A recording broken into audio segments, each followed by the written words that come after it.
നിതിൻ രാജിന്റെ മരണത്തിന് പിന്നാലെ കൂടുതൽ നമുക്ക് നമ്മുടെ നാട്ടിൽ ഉണ്ടാവരുത്. പലരും പേടി കാരണം പരാതി പറയാതിരുന്നിട്ടുണ്ട്. പക്ഷെ ആ കുട്ടി പറയുന്നത് നമ്മൾ കണ്ടിട്ടില്ലെങ്കിൽ കൂടി സത്യമാണെന്ന് പറയാൻ കാരണം നമുക്കത് അനുഭവം ഉള്ളത് കൊണ്ടാണ്. പരാതിപ്പെടാത്തത് പ്രത്യാഘാതം വിദ്യാർത്ഥികൾ കോളേജിലേക്ക് പ്രതിഷേധം.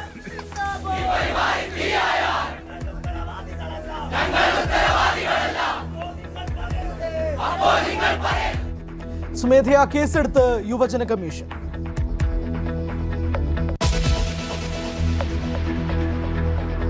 പ്രതിഷേധത്തിന് ഒടുവിൽ പോളിംഗ് ശതമാനം പുറത്തുവിട്ട തെരഞ്ഞെടുപ്പ് കമ്മീഷൻ.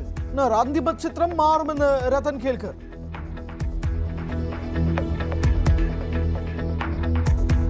വോട്ടർ പട്ടിക പ്രസിദ്ധീകരിക്കുന്നതിൽ വീഴ്ച സംഭവിച്ചിട്ടില്ലെന്ന് വിശദീകരണം. കേന്ദ്ര തെരഞ്ഞെടുപ്പ് കമ്മീഷണർക്ക് പ്രതിപക്ഷ നേതാവിന്റെ കത്ത്.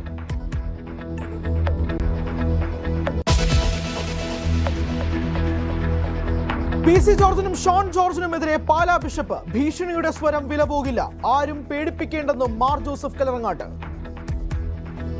മതനേതാക്കന്മാർക്ക് അവരുടെ നേരെ മാന്യമല്ലാത്ത രീതിയിൽ പ്രതികരിക്കുന്നതും സംസാരിക്കുന്നതും ശരിയാണെന്ന് എനിക്ക് തോന്നുന്നില്ല. ഭീഷണിയുടെ സ്വരം വിലപ്പോകില്ല, അത് നമ്മൾ തിരിച്ചറിയണം. അങ്ങനെ ആരും നമ്മളെ പേടിപ്പിക്കേണ്ടതില്ല. ദീപികയ്ക്കെതിരായ നിലപാടിൽ നിന്നും പിന്നോട്ടില്ലെന്ന് ഷോൺ. മാർ റാഫേൽ തട്ടിലുമായി കൂടിക്കാഴ്ച നടത്തി.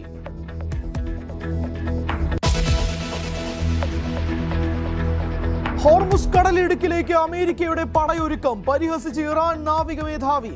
ക്രൂഡ് ഓയിൽ വില കുതിക്കുന്നു. ലിയോ 14 മാർപ്പാപ്പയെ വിമർശിച്ച് ട്രംപ്. ഭയമില്ലെന്ന് മാർപ്പാപ്പ.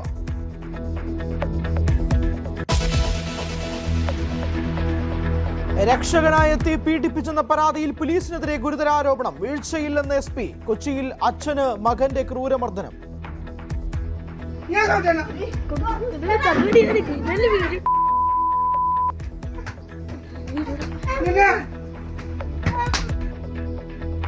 ഇടുക്കിയിൽ മകനെ ക്രൂരമായി മർദ്ദിച്ച പിതാവ് പിടിയിൽ. കണ്ണൂരിൽ പോക്സോ കേസിൽ വൈദികൻ റിമാൻഡിൽ.